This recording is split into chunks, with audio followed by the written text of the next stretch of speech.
प्यारे बच्चों, इस YouTube चैनल में आपका स्वागत है। आज का हमारा टॉपिक है विज्ञान कार्य पुस्तिका अध्याय 10 जीवों में श्वसन।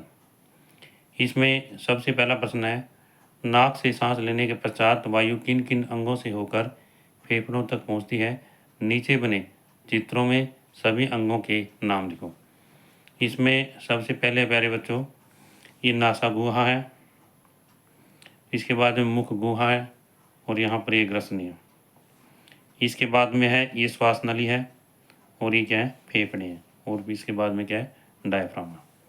आगे गतिविधि 1, आओ एक प्रयोग करें। हमें चाहिए इंच टेप या रिबन या सूतली। इंच टेप, रिबन, सूतली को अपने दोस्त के पीठ के पीछे से घुमाकर सीने तक लाइए और उसके सीने या छाती का नाप लो।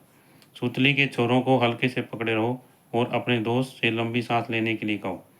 इस बार भी इसकी छाती का नाप लो। इससे आगे प्रश्न 2, क्या सांस अंदर लेने व बाहर छोड़ने पर सीने का नाप एक जैसा होता है? हाँ या नहीं में उत्तर देना हमने। तो इसमें इसका उत्तर है प्यारे बच्चों, सांस अंदर लेने पर पसलियाँ ऊपर तथा बाहर की ओर गति करती हैं। डायफ्राम नीचे की ओर गति करता है। इससे वक्ष गुहा का आयतन बढ़ जाता है। वायु फेफड़ों में आने से सीने का माप ज़्यादा हो जाता है। इससे अगला दूसरा प्रश्न है, किस समय सीने का माप ज़्यादा होता है? सांस अंदर लेने में सीने का माप ज़्यादा होगा।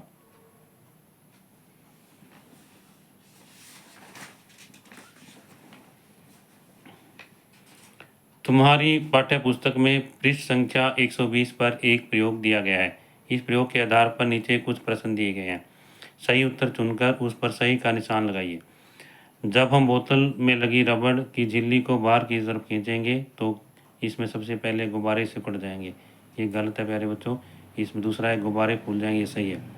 बोतल टूट जाएगी, ये भी गलत है। और कोई फर्क नहीं पड़ेगा, ये भी गलत है। इसका आंसर है भाग 2। जब हम बोतल में लगी रबड़ की झिल्ली की अंदर की तरफ दबाएंगे तो क्या होगा, गुब्बारे सिकुड़ जाएंगे। सही है प्यारे बच्चों। बोतल टूट जाएगी, ये भी गलत है। गुब्बारे फूल जाएंगे, ये भी गलत है। कोई फर्क नहीं पड़ेगा, ये भी गलत है। इसका आंसर है भाग 1। हमारे फेफड़े या डायफ्राम भी गुब्बारे व रबड़ की झिल्ली की तरह कार्य करते हैं। आगे इसमें है, यहाँ पर ये चित्र दिया गया है, सांस अंदर लेना, इसको अंतः श्वसन कहते हैं। और प्यारे बच्चों, सांस बाहर छोड़ना उच्छ्वसन कहलाता है। इसके बाद में है, नीचे दिए गए प्रश्नों के एक से ज़्यादा सही उत्तर हो सकते हैं, उन पर सही का निशान लगाना है। श्वसन क्रिया में डायफ्राम जब नीचे की ओर खींचता है तब फेफड़ों से वायु बाहर निकलती है, गलत है। फेफड़ों में वायु भर जाती है, सही है। छाती का आकार बढ़ जाता है, ये भी सही है। और छाती का आकार कम हो जाता है, ये गलत है। श्वसन क्रिया में डायफ्राम जब अंदर की तरफ दबता है तब प्यारे बच्चों छाती का आकार बढ़ जाता है, ये गलत है। फेफड़ों में वायु भर जाती है, ये भी गलत है। इसमें आगे है, फेफड़ों से वायु बाहर निकल जाती है, सही है। और छाती का आकार कम हो जाता है, ये भी सही है। जब हम सांस लेते हैं तब वायु को अंदर खींचते हैं, इसे अंतः श्वसन कहते हैं। तब वायु को बाहर छोड़ते हैं, इसे प्रश्वसन कहते हैं। 1 मिनट में हम जितनी बार वायु को अंदर खींचते हैं तब बाहर छोड़ते हैं, उसे श्वसन दर कहते हैं। इसके आगे है गतिविधि। आओ अब एक प्रयोग करें। अपने एक हाथ को अपने नाक के पास ले जाओ, दूसरे हाथ में सेकंड दिखाने वाली घड़ी लो। अब अगले 1 मिनट तक सांस लो तथा छोड़ दो। इससे आगे है प्रश्न 5, क्या तुम्हें अपने हाथ पर छोड़ी गई सांस महसूस हुई है? हाँ, उत्तर आएगा हाँ। एक बार सांस लेना और छोड़ना मिलकर क्या कहलाता है? एक श्वसन कहलाता है। जब तुम या तुम्हारे साथी एक बार सांस लें और छोड़ें तो इसको एक श्वसन हमने गिनना है। इसके बाद में है, आप नीचे दी गई सारणी को भरो। इसमें क्रम संख्या है प्यारे बच्चों, नाम है, 1 मिनट में श्वसन संख्या है। आपकी कितनी? 18 1 मिनट में। और साथी, जो पहला साथी है उसकी 16 है और दूसरे साथी कितने?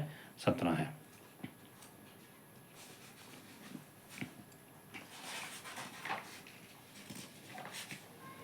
इसके बाद में है, क्या तुम बता सकते हो छोड़ी गई सांस कैसी है? प्यारे बच्चों, जो हम सांस छोड़ते हैं उसमें कार्बन डाइऑक्साइड की अधिकता होती है और कैसी होती है? गर्म होती है। श्वसन क्रिया में ली गई वायु में से किस गैस का उपयोग हमारे शरीर में होता है? ऑक्सीजन गैस का। फेफड़ों से वह गैस शरीर के विभिन्न भागों तक कैसे पहुंचती है? इसमें प्यारे बच्चों गैस का विनिमय असंख्य छोटी छोटी पतली दीवारों वाली वायु पुटिकाओं में होता है, फिर यह रक्त में पहुंचाई जाती है और फिर शरीर के विभिन्न भागों तक पहुंचती है।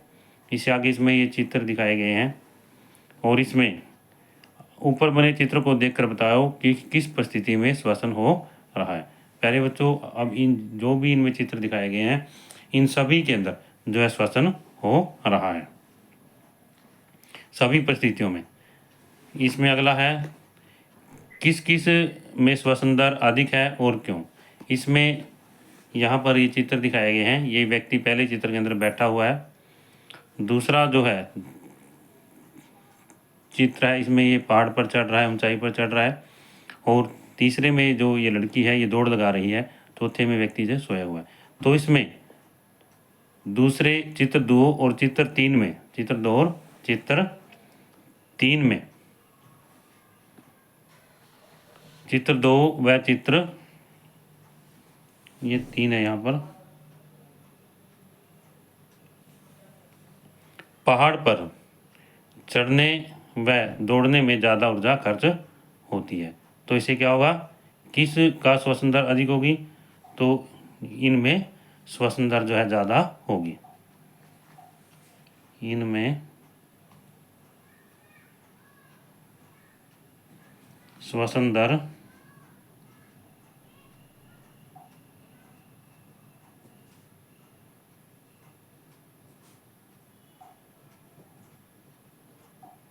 अधिक होगी। इसके बाद में प्यारे बच्चों अभिक्रियाओं को पूरा कीजिए। जैसे ग्लूकोज है, जब ऑक्सीजन की उपस्थिति में टूटता है तो कार्बन डाइऑक्साइड, जल और ऊर्जा मिलती है। ग्लूकोज जब ऑक्सीजन की अनुपस्थिति में टूटता है तो क्या बनता है? अल्कोहल बनता है, कार्बन डाइऑक्साइड बनती है और ऊर्जा बनती है। ग्लूकोज ऑक्सीजन की उपस्थिति में, यानी ऑक्सीजन है तो उसमें कम मात्रा में, सीमित मात्रा के अंदर है, तो लैक्टिक अम्ल और ऊर्जा में टूटता है।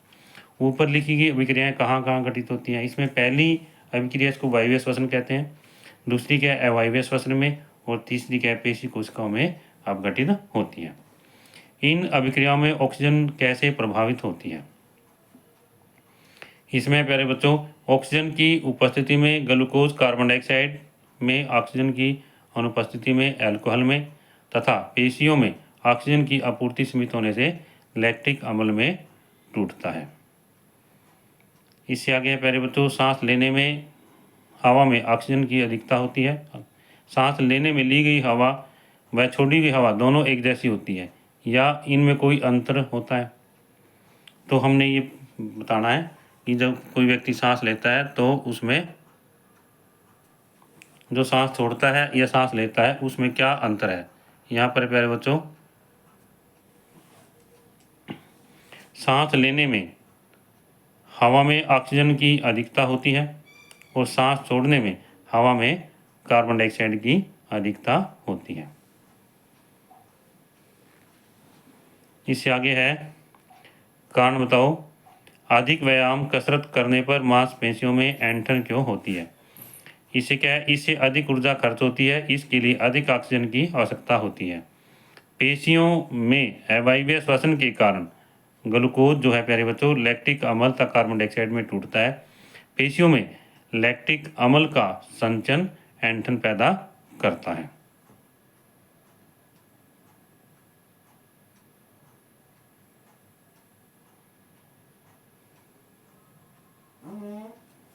इससे आगे है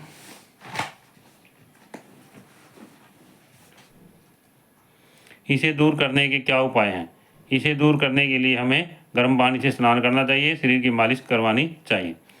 यह उपाय किस तरह से मदद करते हैं? इससे प्यारे बच्चों रक्त का संचार बढ़ जाता है और रक्त का संचार बढ़ने से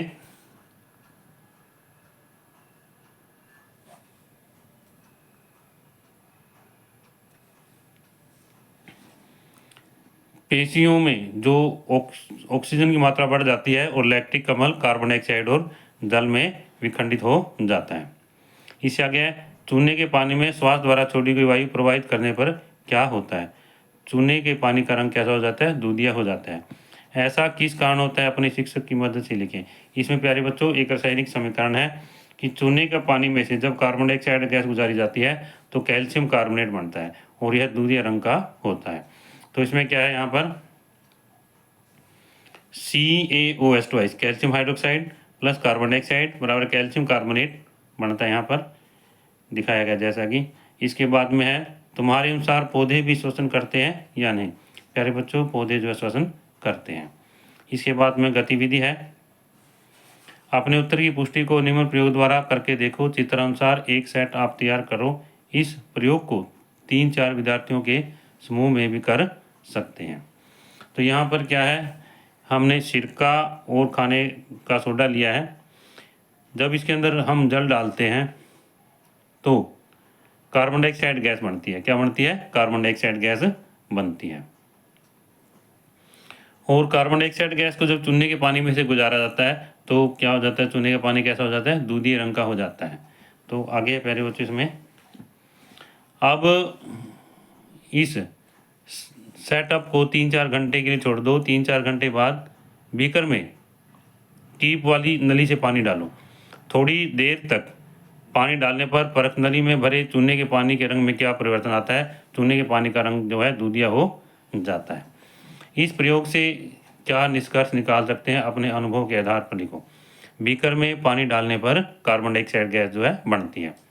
अपने निष्कर्ष की पुष्टि किस प्रकार करोगे? प्यारे बच्चों जब चूने का पानी है, जो इसका फार्मूला या सूत्र क्या है? CaOH ट्वाइस है, कैल्शियम हाइड्रोक्साइड है। इसमें से कार्बन डाइऑक्साइड गैस गुजारी जाती है तो क्या बनता है? कैल्शियम कार्बोनेट बनता है। क्या बनता है? कैल्शियम कार्बोनेट बनता है। और कैल्शियम कार्बोनेट जो है दूधिया रंग का हो जाता है। प्यारे बच्चों यदि यह वीडियो आपको अच्छी लगे तो आप इसको शेयर व सब्सक्राइब जरूर करना, ताकि विज्ञान कक्षा 6 से कक्षा 10 तक फुल चैप्टर नोट्स व मैथ की वीडियो आपको मिलती रहे।